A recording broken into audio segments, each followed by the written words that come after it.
ধন্যবাদ সকলকে Atik coaching centre YouTube চ্যানেলের পক্ষ থেকে।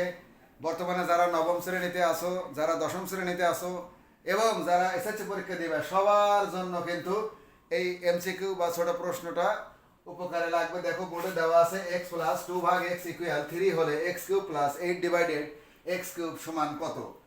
এখানে কিন্তু আমরা ডাইরেক্ট এইটার থেকেই অঙ্কটা করে দিতে পারি। আমি বোর্ডে এখানে তুলে নিচ্ছি, দেখো x cube plus 8 divided x cube, অর্থাৎ এটা কিন্তু এভাবে ভেঙে দেওয়া যায় 2 ডিভাইডেড এক্স হোল কিউব। তাহলে দেখো এ কিউব প্লাস বি কিউবের সূত্র যদি ভেঙে দেই, a plus b whole cube minus 3 a b, a plus b whole cube minus 3 a b into a plus b, অর্থাৎ 2 ডিভাইডেড এক্স। এই এক্স আর এক্স কেটে যায়, এইটার মান কিন্তু দেওয়া আছে ওই যে 3, তার উপরে হোল কিউব মাইনাস 3 দুগুণ 6 গুণন এটার মান 3। তাহলে দেখো 27 বিয়োগ 3 6 18, অর্থাৎ 9। এই 9ই কিন্তু এই অঙ্কের সমাধান।